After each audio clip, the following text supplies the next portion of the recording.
نصف شعبان کی رات کہا گیا ہے۔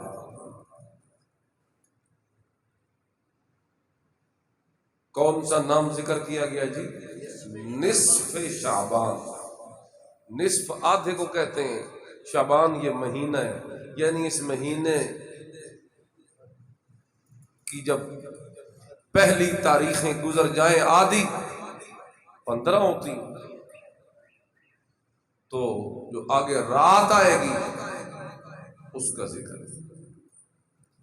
یعنی روایات میں جہاں اس کی فضیلت کا تذکرہ ہے تو لیلۃ النصف من شعبان کے لفظ روایات میں منقول ہے، لیکن ہمارے معاشرے میں ماحول میں اسے شب برات کہا جاتا ہے۔ سوال یہ پیدا ہوتا ہے کہ اگر روایات کو مانا جائے اور ان کی طرف نگاہ کی جائے اور اس کے فضائل کا بندہ قائل ہو تو پھر ہمیں بھی نصف شعبان کی رات کہنا چاہیے، لیکن ہم کیا کہتے ہیں؟ شب برات۔ حالانکہ شب برات میں جو پہلا لفظ ہے شب، یہ عربی زبان کا لفظ ہے ہی نہیں، یہ تو فارسی کا لفظ ہے۔ شریعت کے جتنے احکام ہیں، جتنی یادگاریں ہیں، جتنے موقع ہیں، ہر ایک کا نام عربی زبان میں ہے، اس کا نام بھی فارسی میں آ گیا، شب۔ شب تو فارسی میں رات کو کہا جاتا ہے، اگر عربی میں اسے کہنا ہوتا تو لیلۃ البراء کہا جاتا، کیونکہ عربی میں رات کو لیلہ کہا جاتا ہے، لیکن نام فارسی میں کیوں ہے؟ آگے لفظ ہے برات۔ برات کا لفظ قرآن و حدیث میں نفرت کے اظہار کے لیے استعمال ہوا ہے، جہاں پہ بھی ہوا ہے۔ براءۃ من اللہ ورسولہ الی الذین عاہدتم من المشرکین۔ سورہ توبہ کی پہلی آیت ہے، اللہ کہتے ہیں میں برات کا اعلان کرتا ہوں، میرا رسول بھی برات کا اعلان کرتا ہے مشرکوں سے۔ دیکھیے، مشرک سے نفرت ہوتی ہے، نفرت ہوتی ہے، اور اس نفرت کے اظہار کے لیے اللہ لفظ کون سا استعمال کرتا ہے؟ برات۔ تو پتہ چلا برات کا لفظ نفرت کے اظہار کے لیے استعمال کیا جاتا ہے۔ اسی طرح دیگر مواقع پہ بھی۔ تو یہ تھا اس کے نام کے متعلق یہ تھوڑی سی بات میں نے عرض کی کہ اگر یہ شریعت کا کوئی مستقل حکم ہوتا یا معتبر حکم ہوتا تو اس کا نام کم از کم عربی میں ہونا چاہیے تھا، عربی میں ہونا چاہیے تھا، لیکن اس کا نام رکھا گیا شب برات۔ سنیے یہ کیوں رکھا گیا؟ علماء، محققین علماء نے یہاں سے یہ چوری پکڑی ہے کہ لیلہ کو شب فارسی میں یہاں اس لیے کہا گیا ہے کہ ایک مخصوص طبقے کے ہاں، جن کا اہل سنت سے کوئی تعلق نہیں، اس طبقے کے ہاں یہ رات وہ رات ہے جس میں ان کے 12ویں امام کی ولادت ہوئی ہے، لہذا وہ اپنے 12ویں امام کی ولادت میں خوشی مناتے ہیں اس رات میں، اور باقی سب صحابہ سے نفرت کا اظہار کرتے ہیں۔ تو اس وجہ سے یہ نام فارسی زبان سے یہاں منتقل ہوا، اور فارسی ایران کی بولی ہے، لہذا یہ وہاں سے آنے والا عقیدہ ہے جو 12ویں امام کی ولادت کی خوشی کے متعلق مانا گیا ہے، لیکن اسے بدقسمتی سے اہل سنت میں ڈال دیا گیا۔ پھیلا دیا گیا یہ کہہ کر کہ یہ رات فضیلت والی رات ہے، یہ رات بڑی عظمت والی رات ہے۔ حالانکہ حقیقت یہ ہے کہ اس رات میں وہ لوگ جو صحابہ کرام پر اعتماد نہیں رکھتے، صحابہ کرام کی عظمت کے قائل نہیں ہیں، صحابہ کرام کے ایمان کے منکر ہیں، در حقیقت وہ لوگ اس رات کے اندر اپنے 12ویں امام کی ولادت کی خوشی بھی مناتے ہیں اور صحابہ سے نفرت کا اظہار بھی کرتے ہیں۔ یہی وجہ ہے کہ انہوں نے اس کا نام شب برات رکھا کہ یہ وہ رات ہے جس میں صحابہ سے برات کا اعلان کیا جاتا ہے۔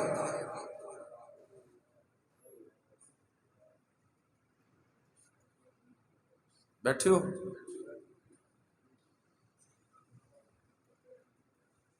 سنیے یہ بات آپ نے سن لی ہے؟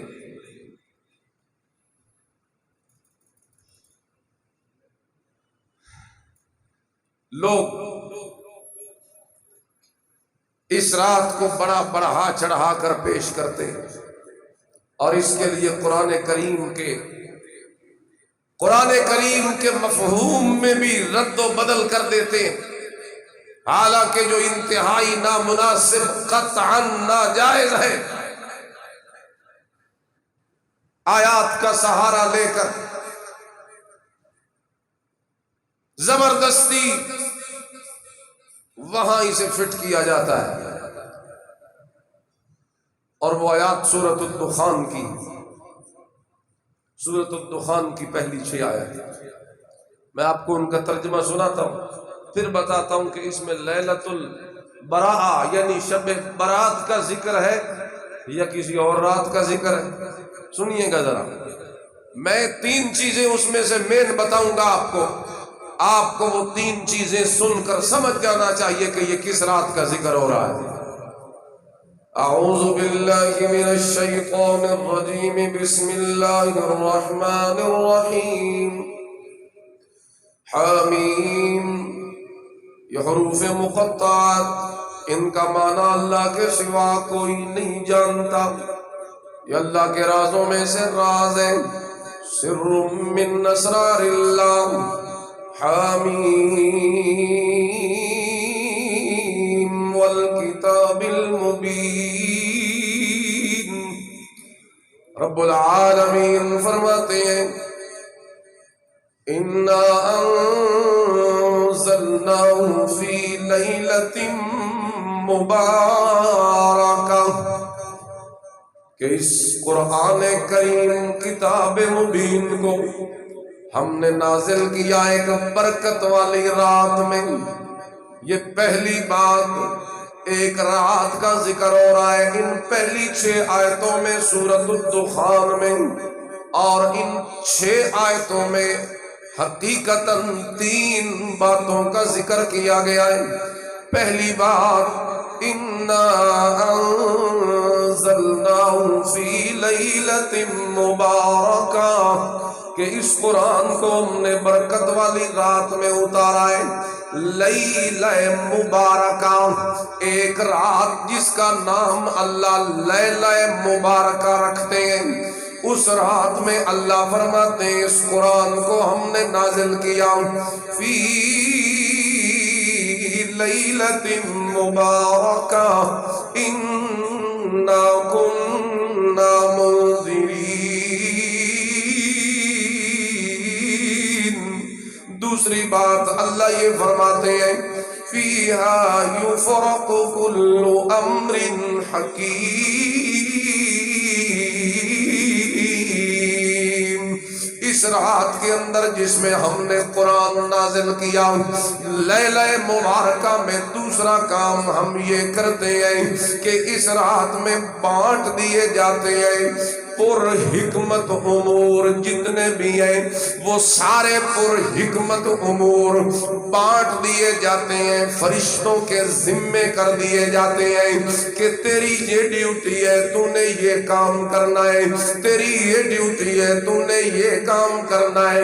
یعنی وہ امور تقدیر جو ہے، جو کہ تقدیر پہلے سے لکھی جا چکی ہے، اس کائنات کی تخلیق سے بھی ہزاروں سال پہلے جس تقدیر کو اللہ نے لکھ دیا تھا، اسی تقدیر لکھی ہوئی میں سے اگلے سال کے لیے امور کے کیا کیا ہونا ہے، کس نے زندہ رہنا ہے، کس نے مر جانا ہے، کسے روزی دینی ہے یا کسے محروم کرنا ہے، یہ ساری باتیں اللہ لکھوا دیا کرتے ہیں۔ فیہا یفرق کل امر حکیم امرا من عندنا انا كنا مرسلین۔ یہ دو باتیں ہو گئیں۔ پہلی بات کہ یہ لیلہ مبارکہ وہ ہے جس رات میں قرآن اترا، دوسری بات یہ کہ یہ لیلہ مبارکہ وہ ہے جس رات میں فرشتوں کی ڈیوٹیاں لگا دی جاتی ہیں، تقدیر کے امور انہیں سونپ دیے جاتے ہیں اور ان کے اندر بانٹ دیے جاتے ہیں۔ اب تیسری بات اللہ یہ فرماتے ہیں رحمتم ربی کا، یہ وہ رات ہے جس میں تیرے رب کی رحمتیں زمین پہ اترتی رہتی ہیں۔ انہو هو السمیع العلیم۔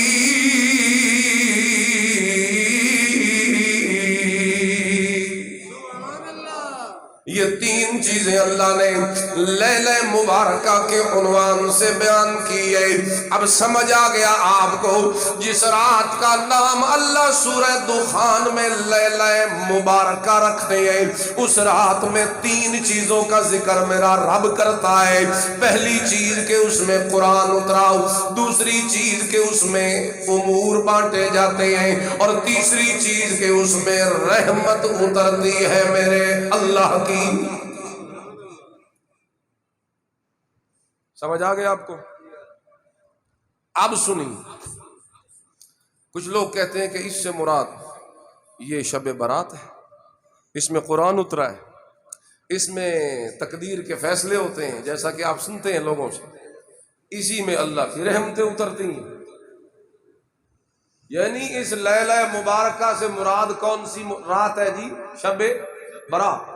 قرآن کے ذریعے اسے ثابت کرتے ہیں، حالانکہ تفسیر قرآن کا اصول یہ ہے، قرآن کی آیت کا مطلب سمجھنا ہو تو اس کے لیے سب سے معتبر تفسیر وہ تفسیر ہوتی ہے جو قرآن خود دوسرے مقام پہ آپ کر دیا کرتا ہے، نہ ہو تو پھر حضور علیہ السلام فرماتے ہیں، آپ سے بھی منقول نہ ہو تو صحابہ فرماتے ہیں۔ لیکن پہلے نمبر کی مستند تفسیر کون سی ہوتی ہے؟ القرآن یفسر بعضہ بعضا، وہ تفسیر کے قرآن خود اپنے کسی حصے کا دوسری جگہ پہ خود مطلب بیان کر دے۔ اب سنیے سورۃ الدخان کی ان 6 آیتوں کا مطلب کیا ہے، تفسیر کیا ہے، میں کیا کروں یا کسی پہ کیا اعتماد کروں؟ اللہ کے قرآن ہی سے پوچھ لیتے ہیں۔ یہ 30واں پارہ، اس میں ایک بڑی مشہور سورت ہے سورۃ القدر۔ سورۃ القدر چھوٹی سی سورت ہے، آپ کو بھی موقع ملے اٹھانا قرآن اور بیٹھ کے پڑھنا اس کا ترجمہ۔ اب سورۃ القدر میں میرا مالک کیا فرماتے ہیں؟ اللہ فرماتے ہیں اِنَّا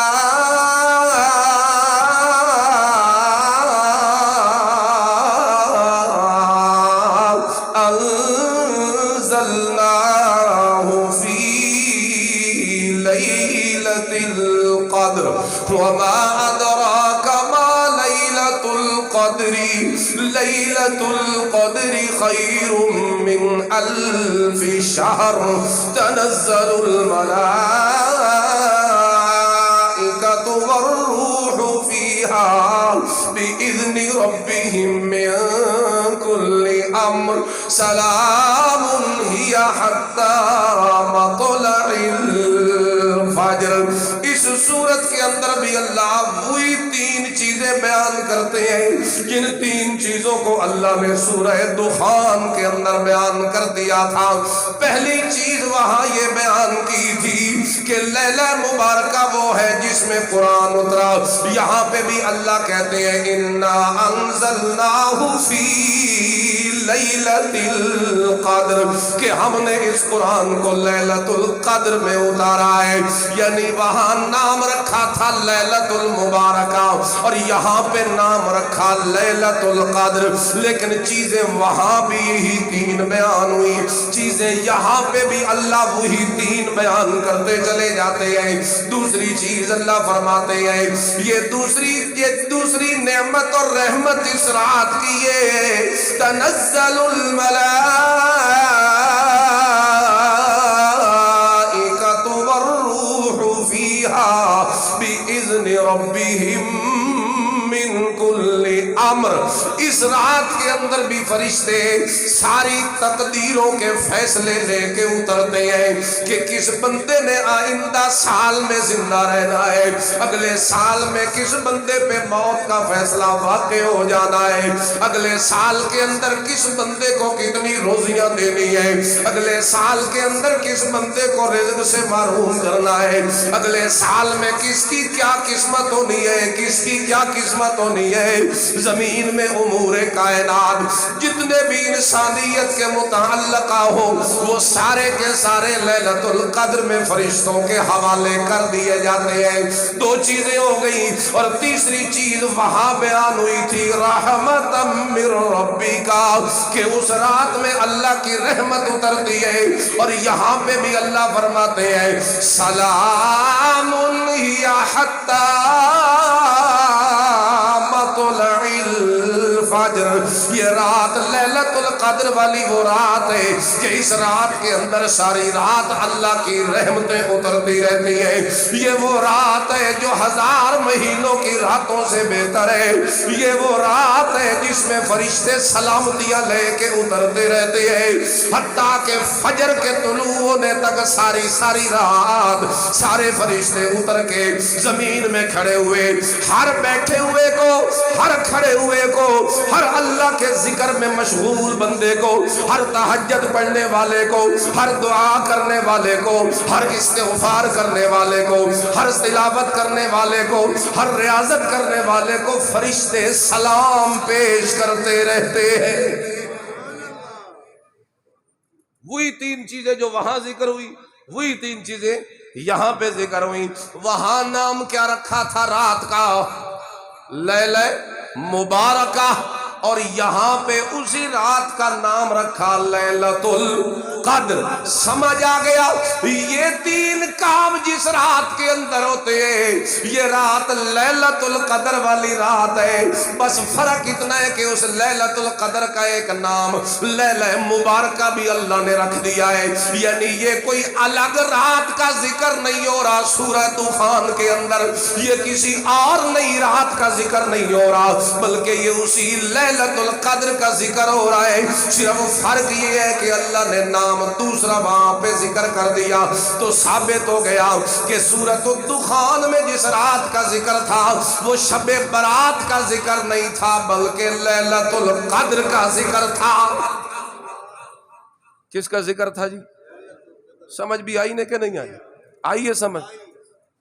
کتنی صورتوں کو میں نے جوڑا ہے آپس میں؟ دو، سورۃ الدخان اور سورۃ القدر۔ اس میں بھی تین چیزوں کا ذکر، اس میں بھی تین چیزوں کا ذکر، چیزیں سیم ہیں، نام مختلف بیان کیا۔ تو اب مطلب یہ ہو گیا کہ نام اس رات کے دو اللہ نے بتا دیے، راتیں دو کوئی نہیں، نام دو ہیں صرف۔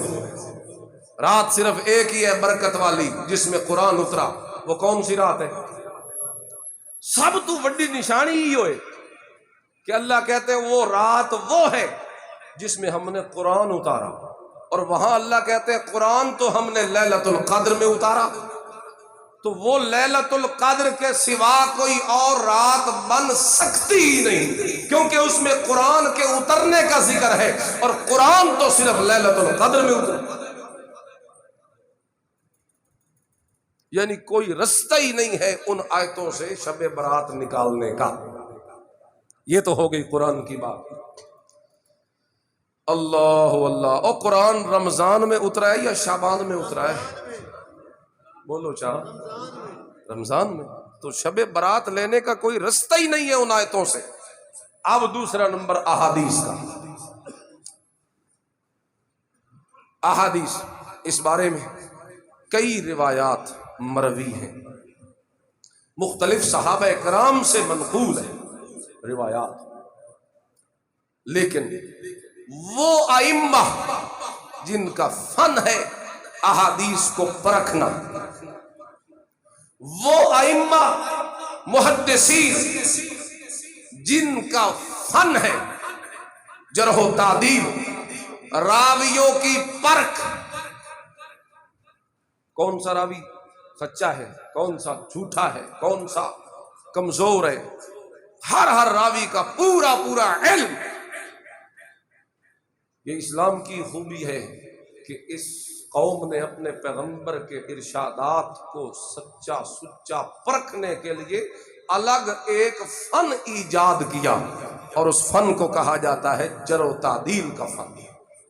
جرح و تعدیل کا فن، یعنی جن لوگوں کا نام آیا میرے نبی کی حدیث سے ہم تک پہنچنے میں، جن راویوں کا نام آیا میرے نبی کی حدیث کے ہم تک پہنچنے میں، ان تمام ناموں پہ محدثین نے اتنی بڑی موٹی اور کتنی جلدوں میں کتابیں لکھ کر ایک بندے کے حالات کو جمع کر دیا ہے، ملکوں سفر کر کے، سفر کی مشقتیں برداشت کر کے، ایک بندے کے حالات کی تحقیق کر کے میرے نبی کی احادیث کو محفوظ رکھنے کے لیے، تاکہ کسی جھوٹے بندے کے درمیان میں آنے سے میرے نبی کی سچی حدیث میں شک نہ پڑ جائے، یا کوئی جھوٹ میرے نبی کے ذمے لگا کے بات اپنی کر کے میرے نبی کا نام نہ کر دے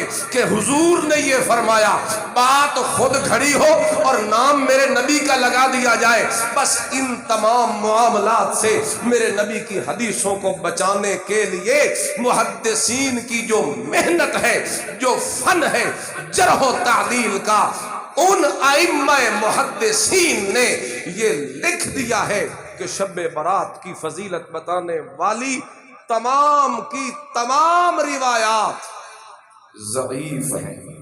بولو کیا ہے؟ پھر بولو کیا ہے؟ ضعیف ہے۔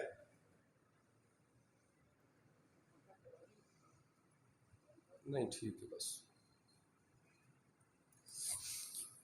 اللہ ضعیف ہے۔ پھر کچھ لوگ کہتے ہیں جی ضعیف روایتیں زیادہ جمع ہو جائیں تو ان میں طاقت پیدا ہو جاتی ہے۔ اگر کوئی فضیلت ثابت ہوتی بھی ہے، چلو آپ کی مان لیتے ہیں کہ وہ زیادہ جمع ہو گئی تو ان میں کسی قدر کوئی طاقت آ گئی، تو ان سے بھی جو حکم ثابت ہوگا وہ نفلی درجے کا ہوگا۔ اگر شب برات کا اس بات ان روایات سے ہو جائے تو درجہ کون سا ہوگا اس رات کا؟ بولو چاہ نفلی، یعنی نہ واجب نہ فرض۔ اور نفلی عبادت صرف شب برات میں تو نہیں، نفلی عبادت تو سال کی ہر رات میں ہوتی ہے۔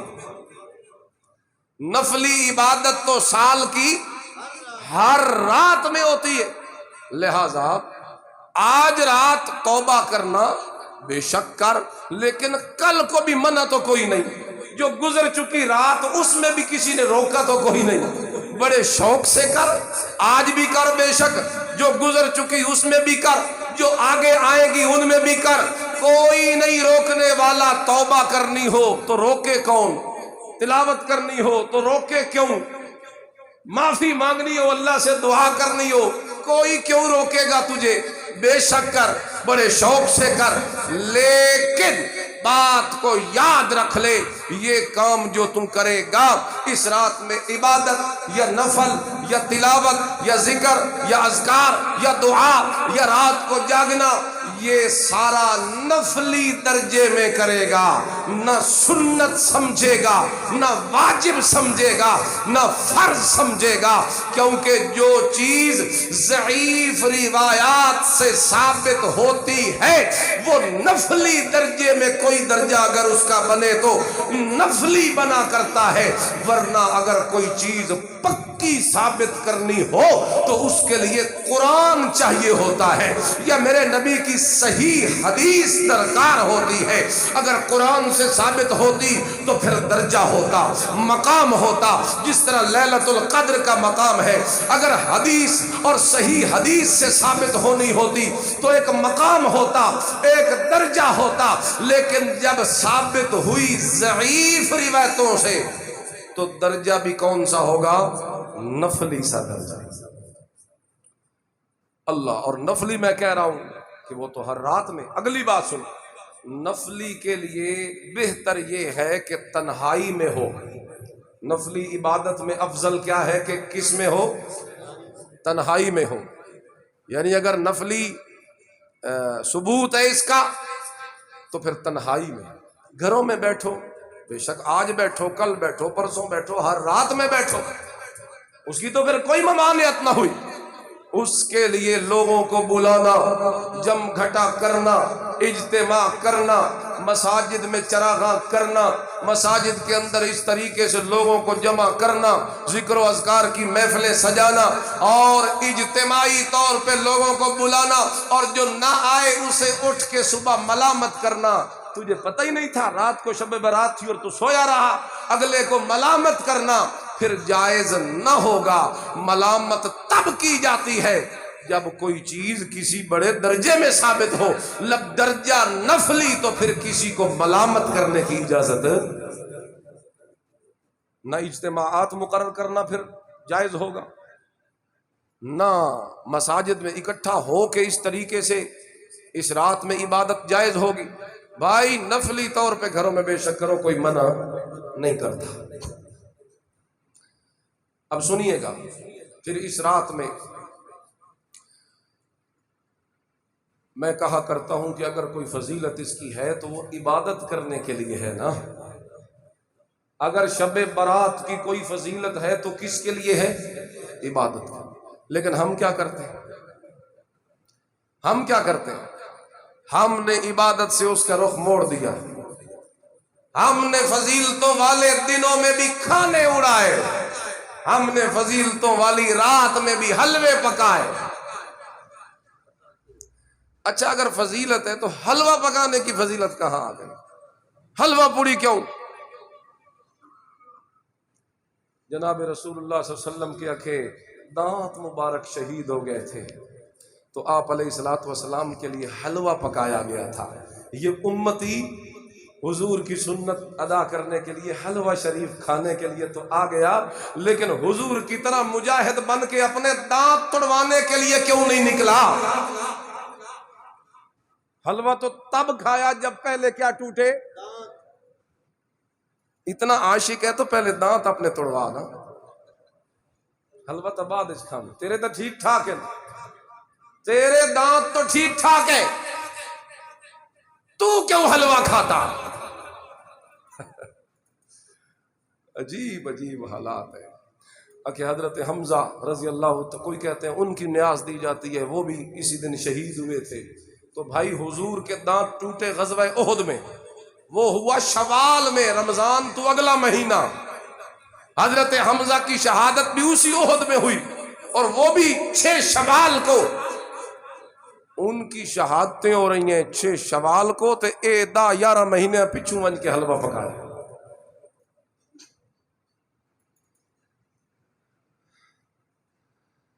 اس لیے یہ خرافات ہے، آتش بازی لوگ کرتے ہیں۔ اچھا یہ کہاں سے آ گئی؟ اگر اس کی فضیلت ہے شب برات کی تو آتش بازی کیوں؟ روپے کو آگ لگاتے ہیں، پٹاخے چھوڑتے ہیں، اتنی بری حرکات ہیں، کن کن باتوں میں یہ امت پڑ گئی ہے، حقیقت کو چھوڑ دیا ہے۔ سارا سال نماز کے نزدیک نہیں جاتا، جمعہ کوئی نہیں پڑھتا، شب برات نو 2 رکعات نفل پڑھن واسطے آئے ہو۔ بھائی مجھے یہ بتاؤ، فجر ظہر عصر مغرب عشاء کی فضیلت زیادہ ہے یہ شب برات کی 2 رکعتوں کی فضیلت زیادہ ہے؟ اے نفل ہے تے او کہ وے روزانہ دی 5 وقت دی نماز فرض ہے، وہ پڑھتا نہیں، فرض چھوڑ دیتے اس تے نفل پڑھ رہا۔ جب بندہ آپ مہارا جلے ہو ونجے نا، آپ مہارا سمجھ دیو، آپ مہارا سارے وہ پٹے نکال کے پھینک دینا تو پھر اسی طرح ہوتا ہے۔ ہم غلام ہیں اپنے آقا، اپنے مولا جناب محمد الرسول اللہ، سب کہو صلی اللہ علیہ وسلم کے، ہم نے اپنے گلے میں ان کی غلامی کا پٹا ڈالا ہے، اور ہم اس پٹے کو بھی ہار کہیں گے، کیونکہ یہ وہ پٹا ہے جو میرے نبی کریم کی غلامی کا ہے، لہذا یہ ہار ہے، ہار ہے، ہار سنگھار ہے، لہذا ہم اس پہ ناز اور فخر کرتے ہیں۔ ہم اسی طرح کریں گے جس طرح ہمارے نبی ہمیں حکم دیتے ہیں۔ شب برات کی حدیثوں میں پھر تمہیں یہ بھول گیا ہے کہ جن روایات کو تم پیش کرتے ہو ان روایات میں تو یہ آتا ہے کہ رسول اکرم صلی اللہ علیہ وسلم جنت البقیع تشریف لے گئے، تو پھر لوگ کہتے ہیں قبرستان چونکہ حضور گئے تو قبرستان جانا چاہیے، حالانکہ حضرت عائشہ کی باری تھی اس رات، حضور ہر رات اپنی بیویوں میں راتیں تقسیم کی ہوئی تھی نا، اس رات حضرت عائشہ کی باری تھی، اور آپ احادیث پڑھ کے دیکھ لیں، نبی اکرم صلی اللہ علیہ وسلم کا یہ معمول تھا کہ جب حضرت عائشہ کی باری ہوتی تھی حضور جنت البقیع میں ضرور جاتے تھے، ہر باری میں جاتے تھے۔ لوگ سمجھتے ہیں شب برات دی وجہ تو گئے، وہ تو حضور کا معمول ہے، جب بھی حضرت عائشہ کی باری ہوتی ہے حضور کہاں جاتے ہیں؟ پہلے رات کو قبرستان جاتے ہیں، وہاں ان کے لیے اللہ سے دعا کرتے ہیں، اہل بقیع کے لیے۔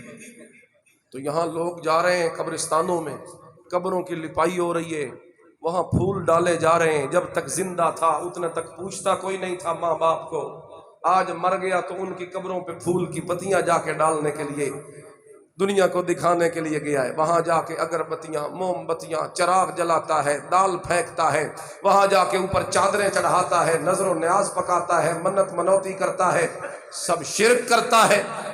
قبرستان جانا منع نہیں، بے شک جاؤ، لیکن اس کے لیے شب برات کی کوئی خاص قید، ہر وقت جاؤ، جب دل چاہے جاؤ۔ قبرستان جانے سے آخرت یاد آتی ہے،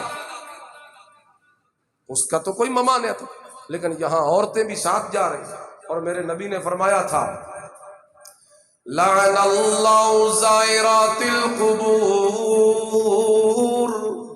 اللہ لعنت کرے ان عورتوں پر جو قبرستان جایا کرتی ہے، اللہ کی لعنت ان عورتوں پر جو قبروں کی زیارت کے لیے جایا کرتی ہیں۔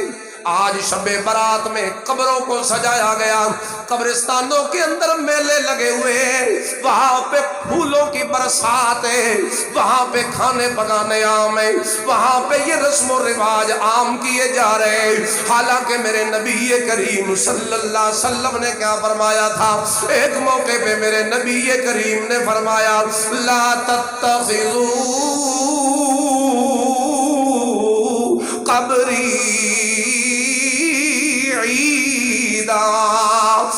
میری امت کے لوگوں، میری قبر کو کبھی میلے والی جگہ نہ بنا لینا، جس طرح میلوں میں جمع گھٹا ہوتا ہے، لوگ جمع ہوتے ہیں، عید کا سا سما بن جاتا ہے، اسی طرح تم میری قبر پہ کبھی عید نہ بنانا، میلے نہ لگانا۔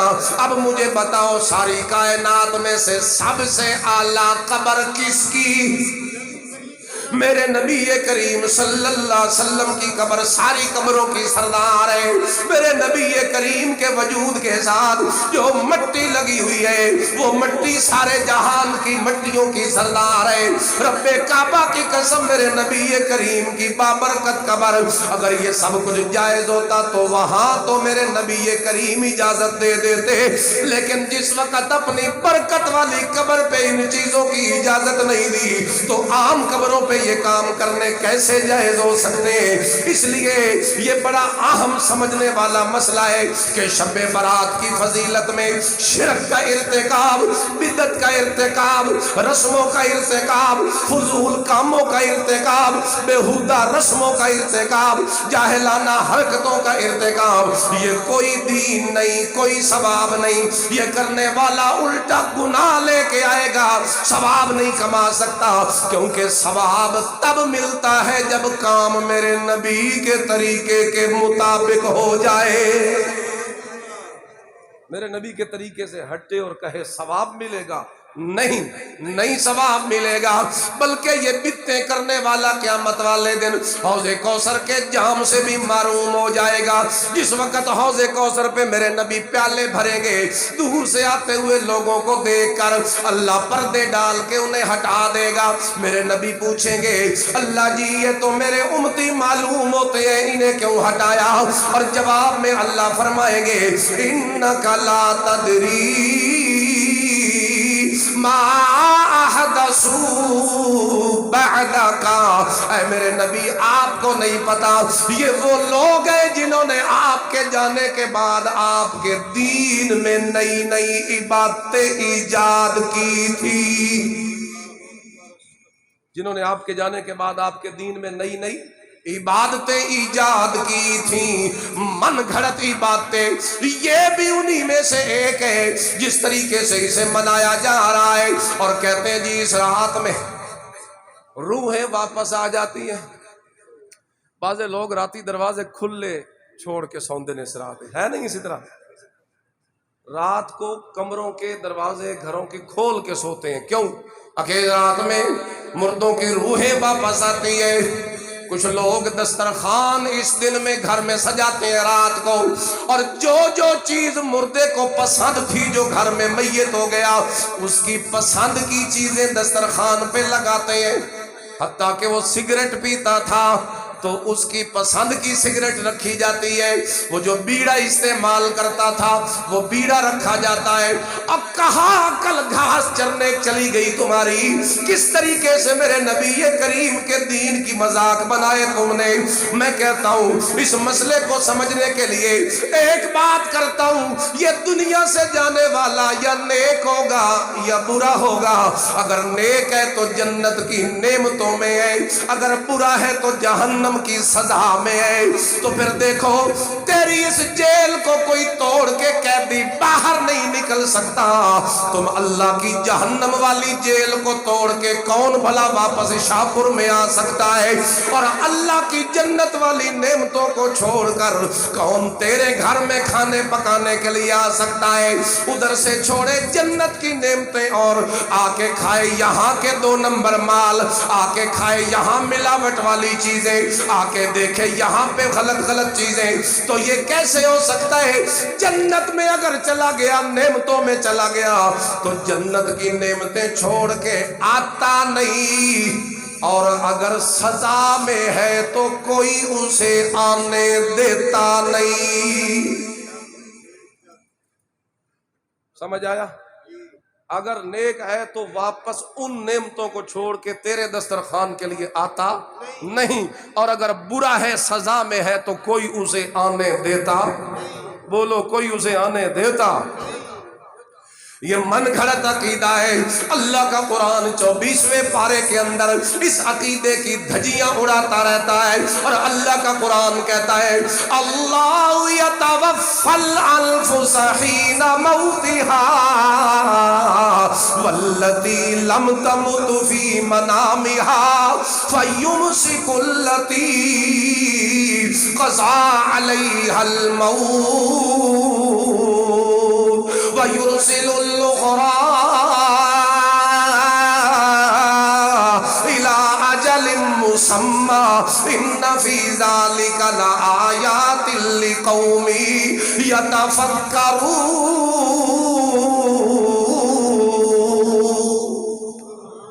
اللہ 24ویں پارے میں کہتا ہے جو مر گیا اس کی روح بھی نکال لیتا ہوں، جو سو گیا اس کی روح بھی نکال لیتا ہوں۔ سونے والے کو کوئی ہلائے تو روح کا تعلق جڑ جاتا ہے، روح کا تعلق جڑ جاتا ہے، اور جو مر گیا اس کی روح کو اللہ کہتے ہیں میں روک رکھتا ہوں۔ تیرے روکے ہوئے سے کوئی نہیں چھڑا سکتا، تے اللہ دے روکے ہوئے تو کون چھڑا سکتا؟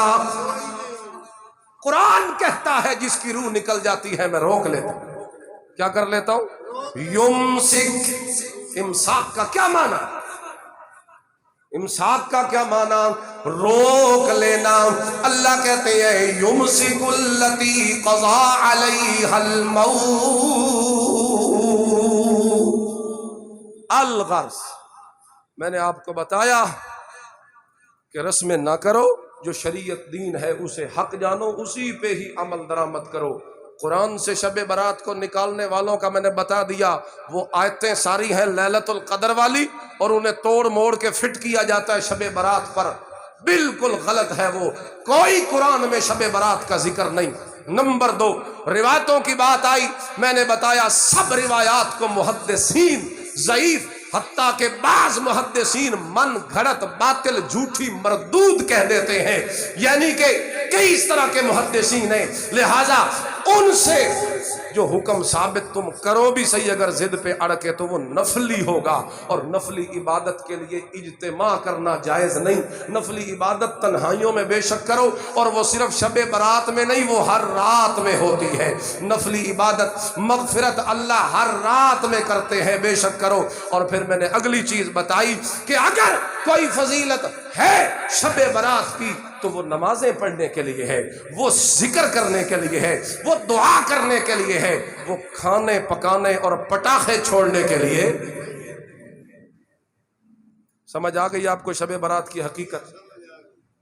اللہ سے دعا ہے اللہ ہمیں دین حقہ کی پہ استقامت نصیب فرمائے اور خرافات